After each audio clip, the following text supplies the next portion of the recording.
We'll move forward. I think Ajay is there with us during the lunch break, and please do utilize the opportunity to network and talk with him. The next speaker again is a person who has really outperformed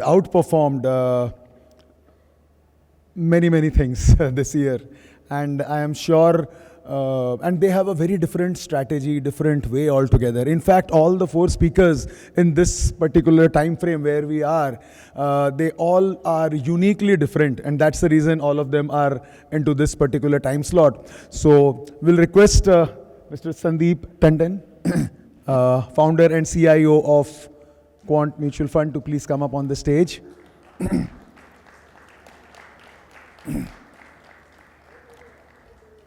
Yeah. So can we also have the PPT?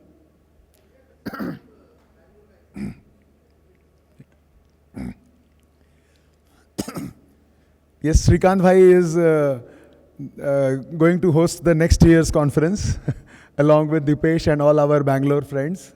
So that's what he is requesting us to remind. Yes, the registration for the next year is also on, which is going to be... Okay, so here we are. So can we give a big round and welcome Mr. Sandeep Tandon? Very nice presentation, Sandeep. आपसे मिलना है? Done. ये चलता है? कौन सा? Yeah. Okay. Thank you. Morning, everybody. I think Ajay summarized it quite well. Okay. More from a fear perspective, greed perspective, and nicely he has explained how multiple expansion plays a very important role, and that's the reason we always say at Quant, buying is art, selling is data science. Selling is more important than buying, and that's what he was trying to convey. Okay, let me take his perspective to the next level, okay, and talk about how we can quantify the P multiples. Okay, this whole world, everybody talks about earnings. All the analysts talks about earnings expansion and how earnings can be projected. Obviously, it's based on certain assumptions, which may or may not be true all the time. That's the reason we have positive surprise or negative surprise. Can we quantify perception? Can we quantify the multiple? This is something which I want to talk about today. So let me start with my starting point of the presentation. Being relevant. Everybody who's sitting in this room wants to keep himself, herself relevant at what point in time. Okay? And it's not easy. Very limited people can say with some amount of confidence that they have been successful over a period of time. So for very important, how you keep yourself and relevant. Since we all live in a data world, since we talk about analytics, so everything revolving around analytics. And analytics can help you, keeping you relevant. Don't bring your personal biases. मेरे को अच्छा लगता है. Jeffries का upgrade आ गया, CLSA का downgrade आ गया, doesn't matter. If you can do your maths properly, you have answers, and that reflects in your confidence. This is the cover page of next book which you're talking about how world will be by 2047. Let me skip it. Okay. This has been our journey. I think a lot of MFD, IFAs, and retail has really supported us. Okay. We started technically in 2020, September 2020, our journey. We were around 27 odd crores at that point of time. We are just happy to share that we have crossed a psychological barrier of 1 lakh crore, and which we are predominantly equity house. Thank you. Now coming back to a brand, Quant. Okay. This is what we have built through analytics. Okay. This is not about a bank-owned franchisee, 30 years of existence, 50 years of existence. No. It's all about this business globally is about money managers. Okay? And individual capacity, people are more successful than the institution. And that's the way money management business has been built globally. And this is something which we are very proud of, that we built in last 4 years, a sizable business, and we are very proud to say that we have 81 lakhs folios. So very large base we have built, and we are a household name in today's and last 4 years we built. So let's talk about analytics perspective. We always very proudly say we are an analytic house, data-driven house. Okay. So this whole entire business, okay, when people, I think, talk about risk. Okay. So most of the people chase return, this much outperformance, this much underperformance. Everybody is chasing outperformance, shifting towards what we call it a classic momentum strategy. Everybody wants to chase the momentum, which is a very classic case which is going on in Indian context. We at Quant, we always say we are in the business of risk management. Returns are byproduct. If you can manage your risk better, returns can be generated. Don't chase returns. Just manage your risk. And this is something which I may express it in next few slides, okay? So if you really believe that how pure valuation doesn't work in life, so we always talk about how multivariant works, a multidimensional approach works. So we very nicely explain fundamental Atma, liquidity, the prana, and sentiment, the Maya. The Maya is very important, okay? But can you quantify the Maya? And that is a part of our presentation, how we quantify the Maya. So active, absolute, unconstrained is our thesis. Returns are very important, but relative aspect is very important. We live in a world of relative. I'm a student of theory of relativity. Everything is relative. Even returns are relative. So absolutes are important, but relatives aspect is more important. I will dwell more on in the presentation part. Let me just come straight away to our thesis. How we are talking about, instead of doing a postmortem analysis, which most of the people do, article has come, earnings are announced, conference call happen, and then you will see maximum upgrade or downgrade can happen, and people will react. This is what we call it postmortem analysis. Some people try to do a preemptive approach. They preempt, okay? And preempt can work, it may not work. What we do at Quant is about predictive analytics, okay? Can you connect the dots and try to see how the picture looks? And this is something I have explained you in multiple forums, how predictive analytics thesis work is a much larger concept. I will talk about two aspects of predictive analytics today. Now, when we're talking about this complex world, okay, we only talk about valuation analyst, okay, or investment analyst.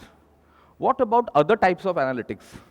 If I say how magnetic fields affects economy, a lot of people must be wondering what I'm talking about. Yes, it has its own impact, okay? Why we predicted something which I'm going to talk about, how these analytics work. So we try to say we have arms and ammunition to fight next decade battle, whether we talk about perception analytics, whether we talk about earth analytics, we talk about liquidity analytics, and so on, okay? So basically we try, everything has to be quantified, okay? Nothing should be felt that I feel so. Now today I'm going to talk about purely much larger thesis about predictive analytics. I will focus on the most important aspect about the perception analytics and market implied analytics, how we can predict about the market. Let's talk about few minutes. So I was explaining in the initial stages how everybody talks about valuation, okay, earnings. But we put efforts to quantify the multiple. And that is a very important thesis for us. That's a part of our perception analytics. So we quantify fear and greed. You can feel sometime, can you quantify? Like Ajay was saying that some froth is visible. Can we quantify? We are putting efforts in quantifying that, everything mathematically. That's the reason the firm name is Quant. We quantify everything. We talk about risk on risk off phase.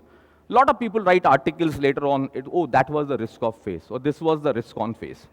That's a postmortem. So at Quant, we also try to quantify risk on risk off phases, and we try to quantify the quantum or intensity of risk on risk off phase.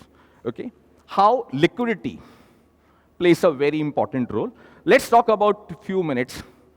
Last 1 year, best of the analysts, best of the strategists has been saying India is expensive.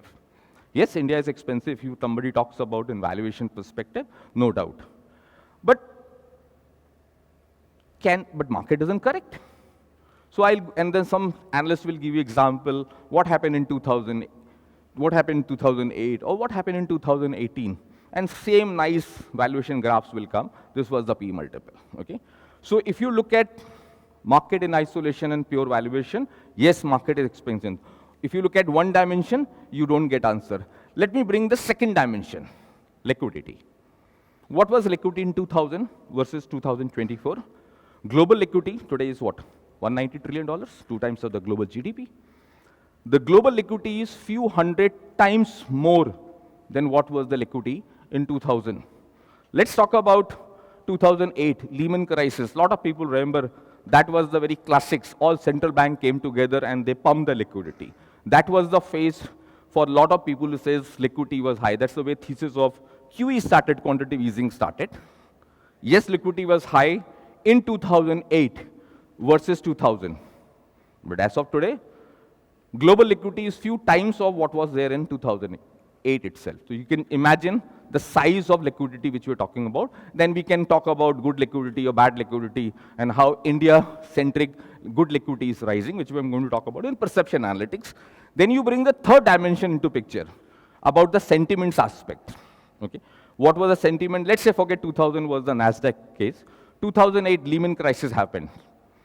Our currency was very vulnerable. We barely managed that crisis. Okay, 2018 or even look at 2024. What is the perception today? We are in a very unique situation. Fastest growing economy, best performing markets. India perception has changed.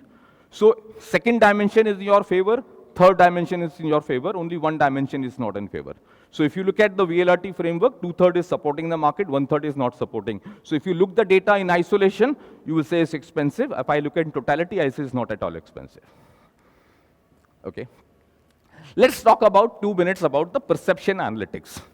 How you look at this picture in our management days in Kotler book, we used to see about this, whether you look at grumpy man or the very young woman sort of thing common.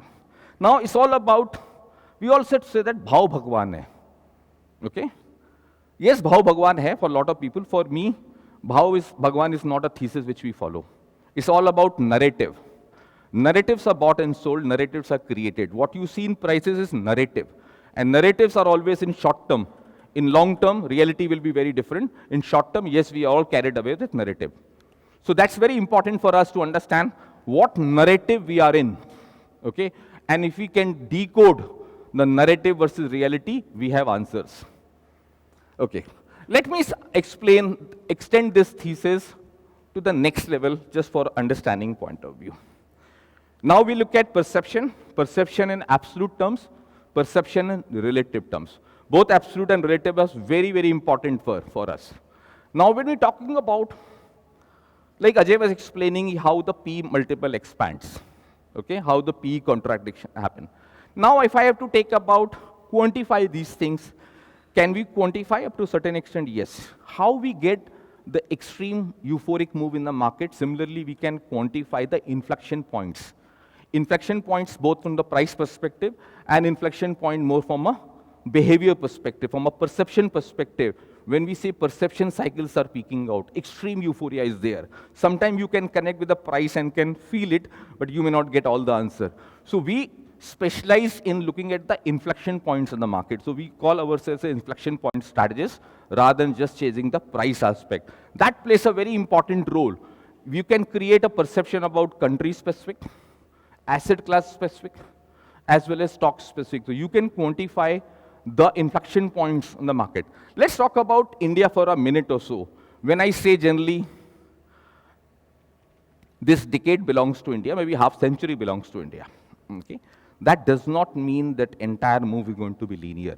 And we also say that of late, last few months, I'm talking about that easy phase of bull run isn't over in India also. We are in bull run, decisively bull run. But we are in difficult phase of bull run. And in difficult phase of bull run, your sector rotation, stock rotation thesis will generate alpha, which we do. A lot of people perceive us as a trading house, but we manage risk. Okay? It's very important how you manage a risk. Last 3 months, we have a view, market will be volatile. We underperform a bit, but that is a part of a strategy. We are very vocal about it, saying that this quarter, between July to September, on our monthly call, everywhere I had talked about market, you will see a volatile environment. Market was volatile. Market corrected sharply globally. India correction was not very meaningful. But that does not mean that if some risk off or risk on period is there, let's say we talked about a minor risk off period, we will ignore it. If monsoon forecast is there, this is a period where you have a rainy season, like in Bombay, you get red alert, orange alert. A lot of people make fun. Today is orange alert. आज तो dry day होने वाला है. पानी नहीं आएगा. Okay, but you should take precaution. That's what we talk about risk. If you know this is the way the markets is, this is the way this phase is in the, this is what the analytics is talking about, I will look into it, okay? Now I'm talking about the perception. Let's look at how this perception even play a role. A lot of people talk about understand fundamental in the DCF model, okay? How your terminal value or terminal growth rate influence your DCF model. Why I'm talking about? Again, coming back to the valuation, because a lot of people perceive India is expensive. Now, if you start looking at smaller growth rate for India, obviously your terminal growth rate or the final number will be on the lower side. But if you look at for next 15 years, some sort of higher number which from a perception analytics talk about, then Indian valuation multiples are not at all cheap. India is expensive and it can remain expensive for a longer period of time. And that is something what you have to understand. A lot of people just look at pure data and say this is market has been very expensive now. No, when the trajectory is changing, when trajectory change, your PA expansion can remain elevated for much longer period of time than what you can visualize. And that type of phase we are in India, okay? Now, if I have to, obviously the best way is, if I'm talking about few decadal opportunity, then obviously small and mid the best opportunity. But within that, easy phase is over. If you can continuously play a sector rotation, stock rotation thesis, and this is what we do at mutual fund is a tax efficient vehicle, we will be take advantage of that. I hope I have a leg to explain you more from a perspective, perception point of view. It's a complex subject, I just thought I'll touch base with you. Let me explain you to another important concept, a market implied analytics. How market implied analytics plays a very important role. Now, let me give you a small example. Is this slide visible to you? No. Is the problem the screen? Because my presentation is clear, but I don't know. Or some background is there, that's the reason it's not visible. Okay. Is that possible to check that? If you can, background can be closed.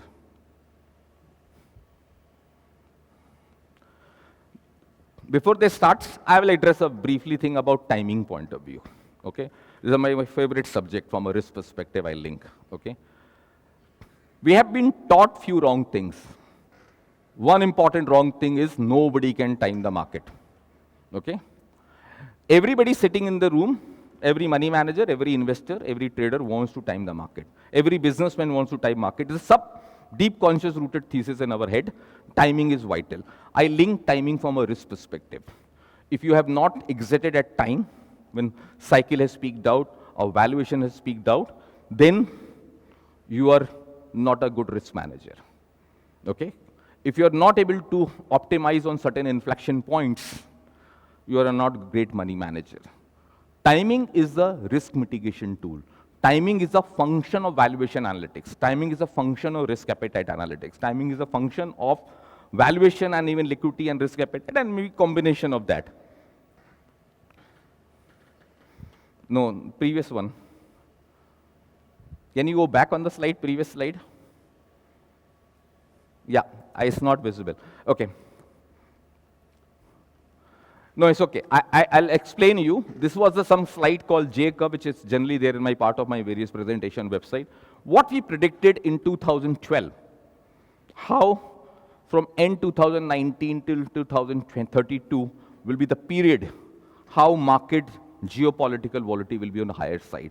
Now, sitting in 2012, we talked about how 2020 meltdown will happen, how currencies, how the commodity price will rally in 2020, how the inflation will remain elevated from 2021 till end of the decade. Now, are we saying, are we astrologer? No. Can we see what is coming? This is something which we can talk about through market implied analytics. Let me give you a small example. When any crisis happen in terms of any geopolitical event, let's say current tension is going on the Israel area or the Russia, what happens? Gold prices moves up. Crude prices moves up. So you can connect. It may not be very effective as of today, but generally thesis is that when any geopolitical event unfolds or any crisis comes into picture, gold spikes, crude spikes, okay? Now, look at other way of calculating. If I go back and explain you thesis of Black-Scholes model and the options side, a lot of people understand. When this thesis has started, we used to try to calculate what is the theoretical value of the options. So you plug in the employed vols data, कि this much volatility I expect, give me the fair value of the options. From 92 onwards, option market becomes very liquid. So fair price, what is the listed price or the traded price is your fair price. So instead of calculating the fair price which is available, you do the reverse calculation and putting the price which you know now, you calculate the market implied volatility. So you're calculating the volatility, and that's the reason terminology comes market implied. What market is implying? It's a very important thesis for us. Our entire thesis is built on this thesis, how market employed volatility can give you some perspective. Okay? On this thesis, we have built the thesis of market implied analytics. What market is implying? Okay? So let's say in 2020, we talk about in 2012, then in 2020, multiple analytics data points are showcasing, then something will change. And that was the reason why we talked about how 2020 will play out. So let me just go back, and since this slide is not very visible, so yeah.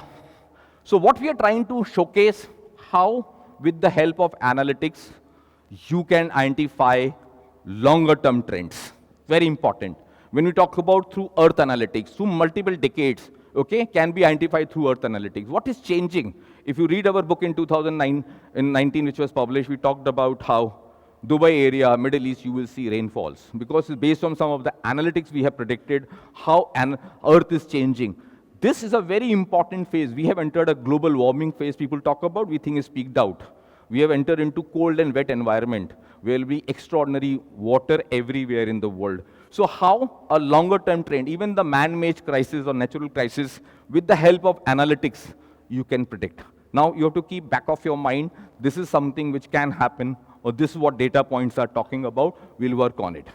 When we talk about how a decadal view can be quantified with the help of macro analytics and cycle analysis, a macro data points can give you some perspective, how something is changing. When you talk about a decadal view, we can identify through risk appetite and liquidity. That gives you a very good, if you look at today's India context, India risk appetite is rising, good liquidity is rising, so India is in a very unique situation, where uptrend is there, where developed market risk appetite has peaked out, liquidity is peaking out, and hence, we expect money will shift from developed market to emerging market. 10% money shift from US to Asia-centric emerging market, there will be tsunami out here. And that's what data point can be quantified. Similarly, with the help of volatility analytics or a short-term view with the help of money flow and behavior analytics, you can quantify many things.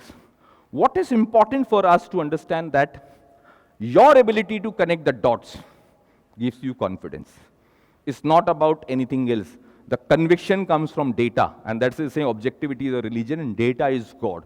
Entire thesis revolves around data and data, okay?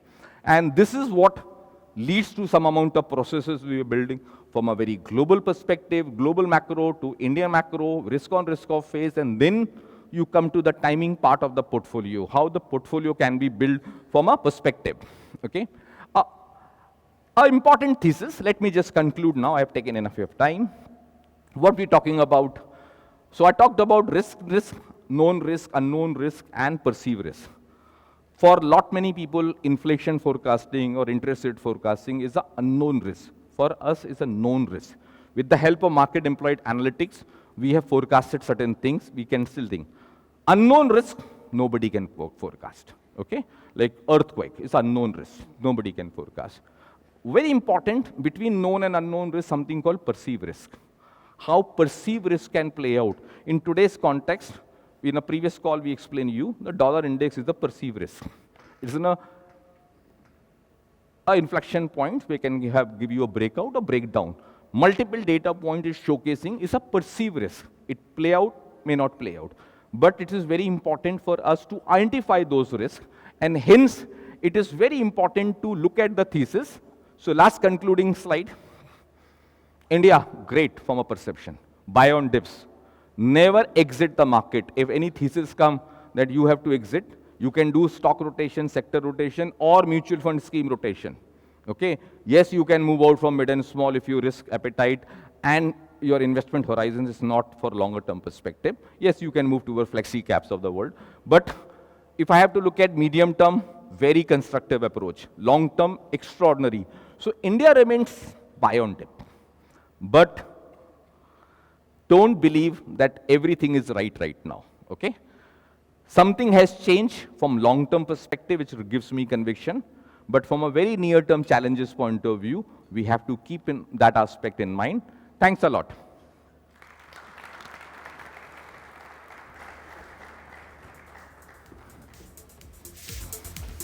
Thank you so much. I think another different perspective of understanding the whole strategy, and we really look forward to, I think your slide is shared in our group, so everybody has seen that. That is really interesting. And may I request Dr. Celso to please come up and do the honor.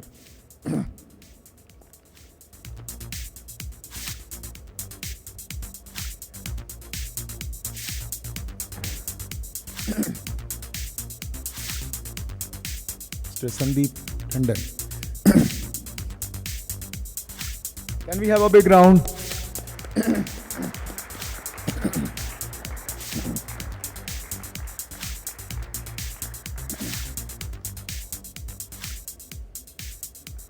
I'd also acknowledge the presence of, thank you sir, of Mr. Saxena. If you are there, please.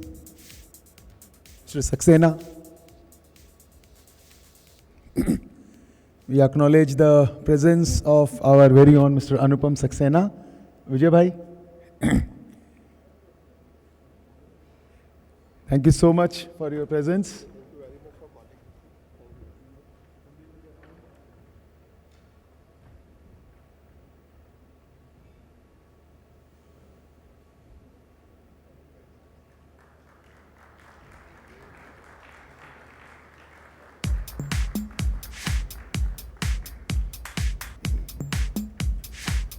Moving forward, friends, again, I think in our mutual fund industry, another intense understanding of various things, if you really need to get into, and when it comes to the valuation, the large, I think the sessions are moving in a beautiful format. We understood what not to do, and then we understood a different way of valuing. Slowly and gradually, when we are moving to the growth and the importance of what it is at this point of time, we have come to none other than Mr. Nilesh Surana. Thank you so much for your presence. Let's understand a little more deeper on the strategies and have, over to you, sir. This is your, change the slide.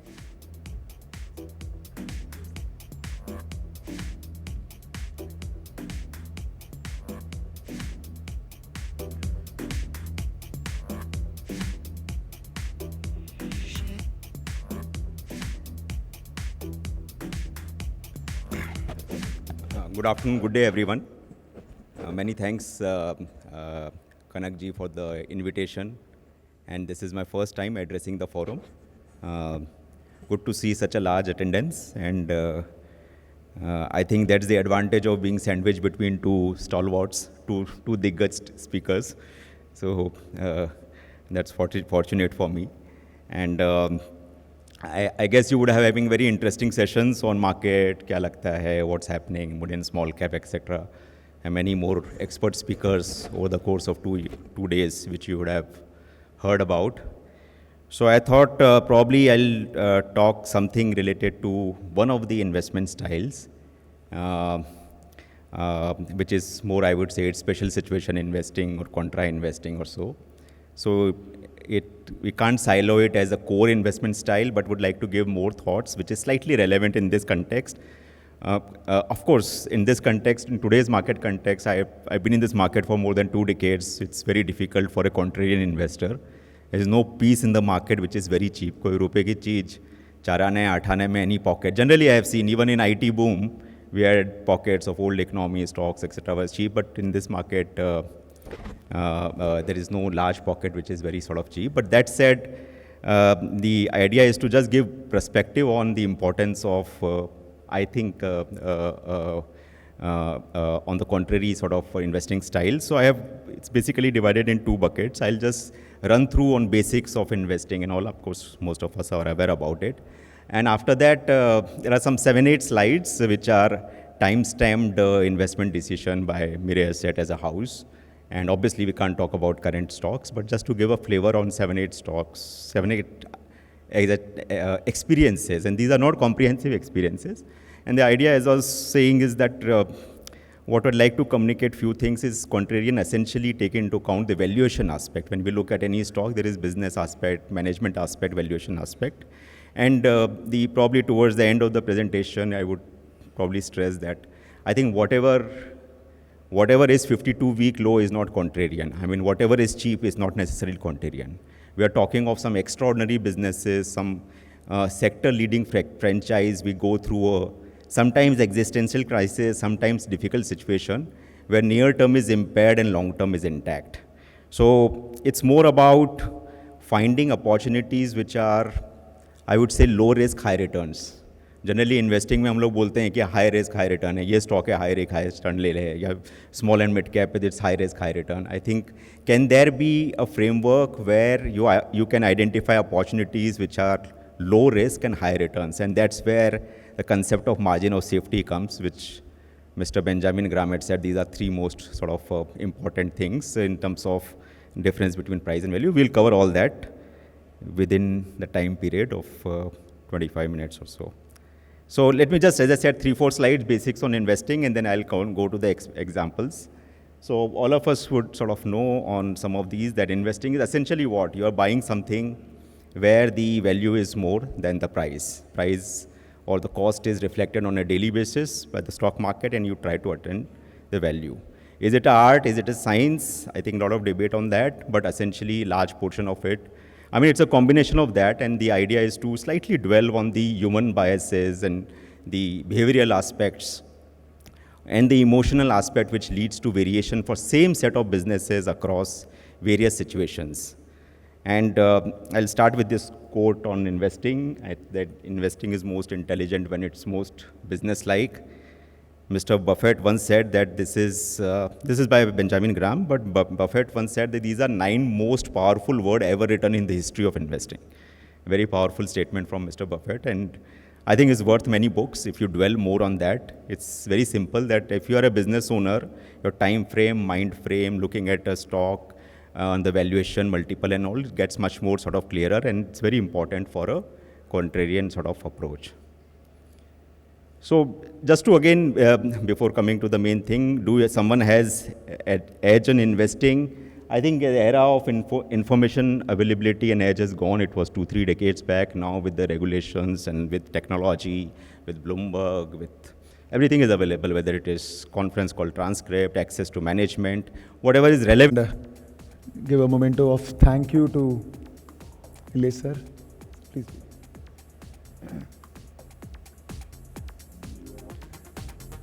And also would like to acknowledge the presence of Mr. Makhdoom Ansari, if you are there. Mr. Makhdoom Ansari.